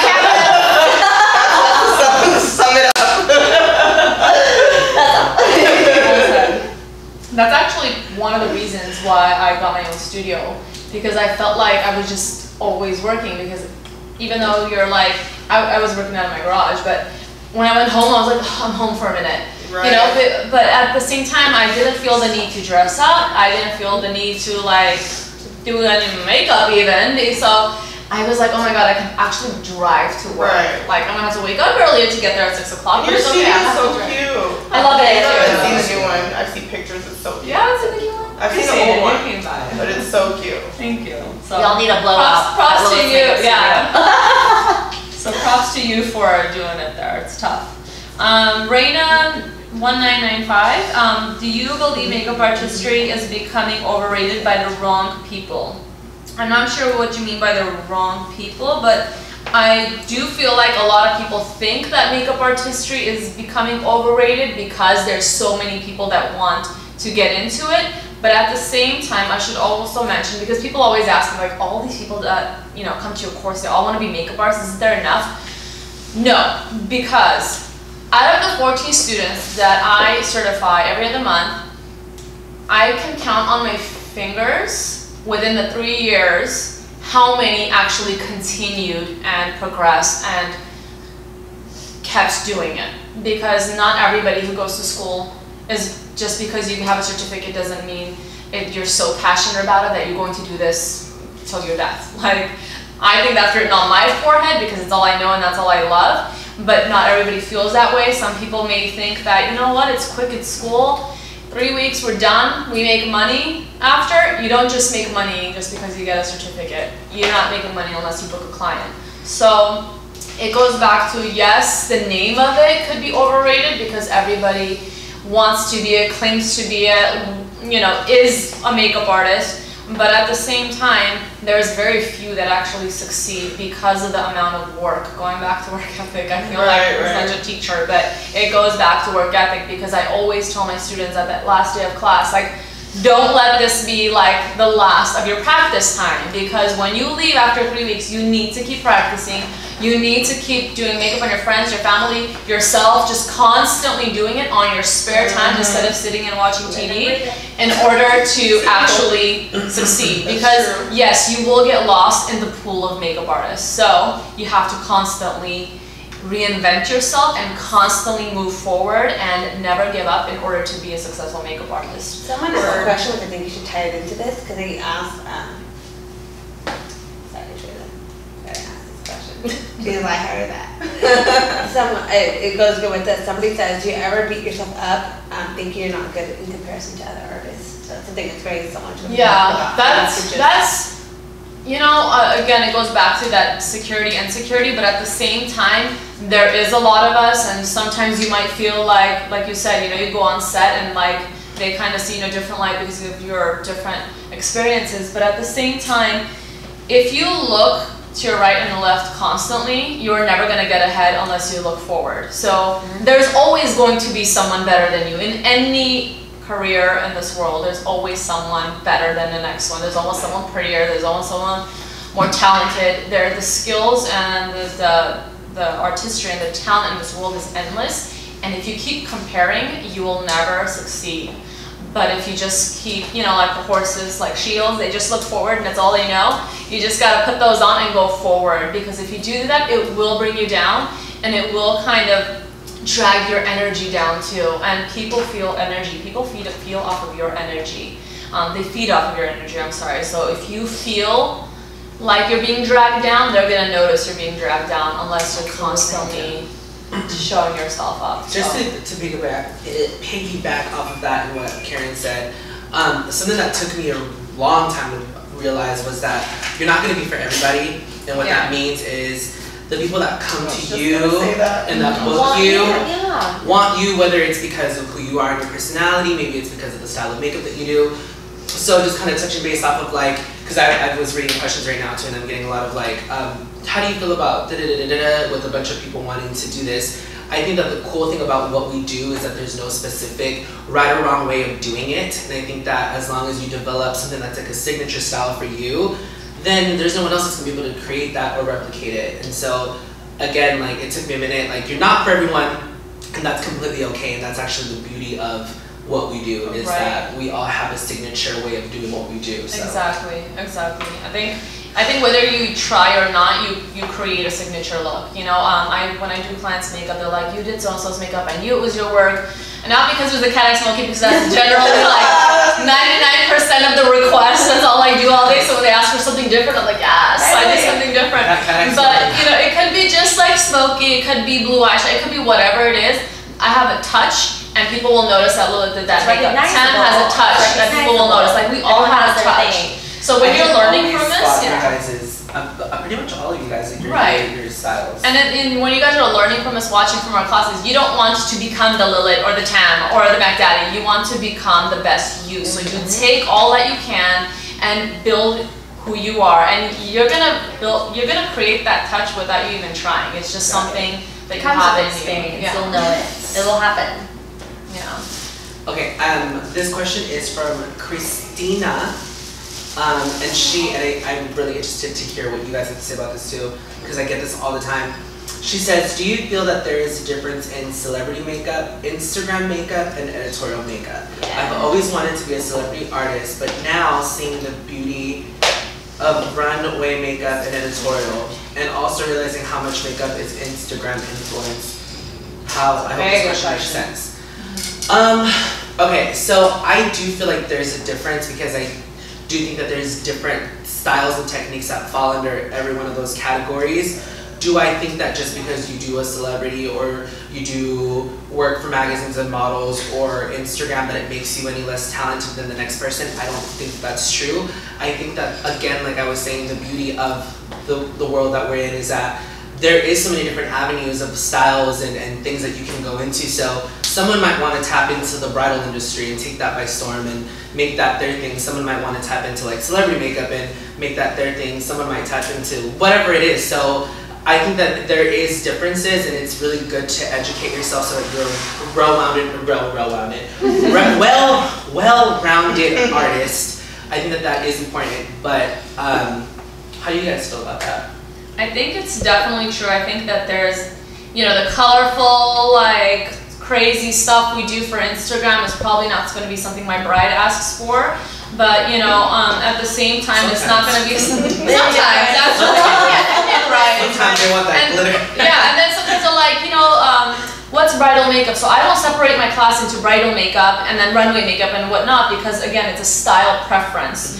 Bridal makeup to me is maybe a cat eye smoky, maybe a soft smoky. But for an Indian client, it's a cut crease with gold shadow. So I mean, the definition of things, what people want is like different. But at the same time, I feel like in this new era of makeup, it's kind of intertwining too.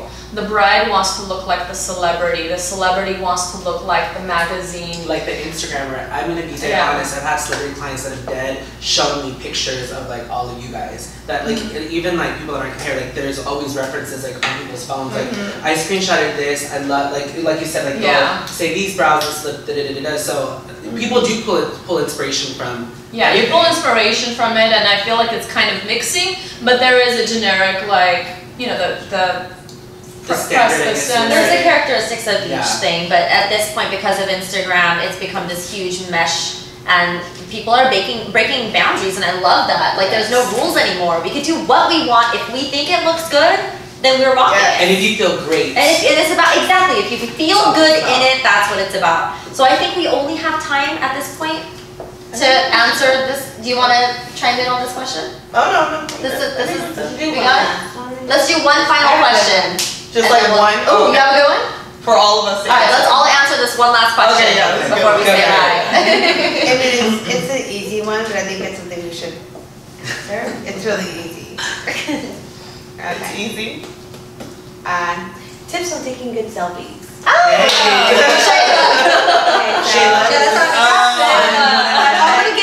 I'm gonna give him like a couple tips. So step one, lighting. Lighting is everything. Either you gotta have a nice like light coming in, you gotta have a ring light. It's just daytime light's better.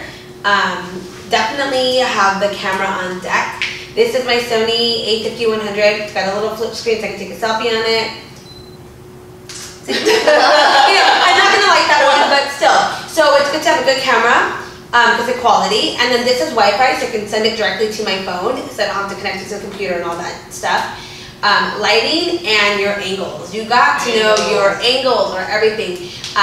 Except when I go on Facebook and I see a lot of my friends from high school who still take pictures like this underneath, and that's like the worst. So you have to really like aim like at a decent like length, and you have to know like what side. Like this has always been my side forever till I die. Always my side. I don't know what it is, but I like the side of my face. It's a lot better for me. So you got to know what works for you. You have to make sure like if you really want what you want to like that picture to look like that day. So for instance, if you want your lashes to show more, obviously you're gonna look down, look up, whatever. If you want more shadow, look down. You want your lips, there's just different things you got to do. So it's very, very important that you know your angles. So angles, lighting, and good camera have to be like my top like things that you're gonna need. Yeah. Okay, I feel like you guys have to figure out. None of this either. Yeah, none of that. No, you guys have to figure out, okay, take a picture on this side and take a picture on this side and figure out which one looks better. Whatever's better, that's your side, and don't Stick to it. stick to it. Okay, so as far as lighting, natural lighting, if you're using, okay, say I feel like hotel lighting is like the best because it's usually pretty wide. You have to make sure that if you're using natural light, that it's not just coming from in front of you, but it's also coming from the sides. Like you need all that light. And then like she was saying, if it's nighttime, use a ring light, a softbox is good. Put your camera, let me see your camera. So this is the Sony a5100 everyone has. Put it on the AI setting. I think it's intelligent. What is it? What? I didn't know this. It's auto-intelligent, yeah. Auto intelligent setting. That's the best setting Is for that the green selfies. That's the green one. So what's that do? And then it'll give you light. That's what it'll do. And then if you have natural light, put the brightness up a little bit. I'm giving you guys all the tips right now, by the way. I'm like, Take notes. Yeah, so with natural lighting, put the brightness up, all the way up. If you are, I guess, like right now, if I were to take a selfie, you have the flash on. I mean, I can go on and on and on and on. Oh, another thing. When you're taking pictures, instead of having, so say this is your camera, your phone, instead of having the camera like this, kind of have it up a little bit and tilt it down. You don't want it to be straight because a lot of times there's like all this space up here. Just have it slightly tilted down. Or just go I don't wanna Snapchat. Don't ask me, I'm still learning. Hashtag Shayla taught me. Yeah. I mean, that kind of covered everything. For me, it's just the lighting. As far as angles, like Karen said, it depends on what you're trying to highlight, what you're trying to show. What I noticed was for full face shots, going a little bit like going straight, but just a little bit higher works for me. And of course the tilt, because you don't want too much head space. But then when I'm taking lip selfies, like of my lip color, I go a little bit lower because then my upper lip looks bigger. Because you're seeing the padding of my upper lip, and so it looks like sexier and stuff. But like I don't have much of an upper lip, so I have to do that. So those are just little tips on the selfie thing. My tip, I don't know much about selfies. I'm still figuring it out. What are you talking about? Let me tell you my tip on selfies. You take about 50 and then you pick your favorite one. That's my tip on selfies. Yeah. Take about 50, pick one. One will be good. Yeah, I don't like, yeah, good. No, it doesn't work like that. Okay. I feel like I look the same in all my selfies, but what I do, I just dim my eyes, almost like if I'm trying to like look at something from Like squint a little bit, yeah. It's and then I lightly kind of like, almost like if I'm like letting air out of my lips, but still kind of like press them together, but still kind of like a little baby pout. Oh yeah. this Also, put is your like- tongue at the top of your roof, and tongue at the top of the mouth. Wait. The roof of the mouth. Yeah, of the mouth, and I guess it gives you that perfect like open pout. Oh wow. I'm gonna do that. Or you do the A-E-I-O-U. so stupid No, doing that, A-E-I-O-U. A-E-I-O-U. Yeah. Also too, A drag queen taught me that. all of my friends know, like if we're out and it's dark, obviously like if you're like out in a club or something and you don't have access to like a ring light and soft boxes, all my friends You know don't what take time it it to the is. club? No. Oh. But what we do is we turn on The flash! They help each other out! on our camera phones, Yes. and it's like 4 of us. We all take different Yes. sides. We have about like a 5-minute session, and then we rotate. And we do that for each other. That's love. Yeah. That's teamwork. nice. Teamwork makes the dream work. Well, I love how we just wrapped up with like one of the most important questions. Hello. Thank you guys so much for joining all of us. We had so much fun like talking about our stories, our journeys, and then giving you guys some advice and now answering some of your questions. And of course, we always do Q&As after our classes. So definitely keep subscribing to us. And if you have more questions in the future, we're always here for you, whether it's on Instagram or on our channels. We're always here for you. And that's the whole point of, our relationship together. So we really appreciate you being here. Thank you so much for watching and good night. We love you guys. Bye!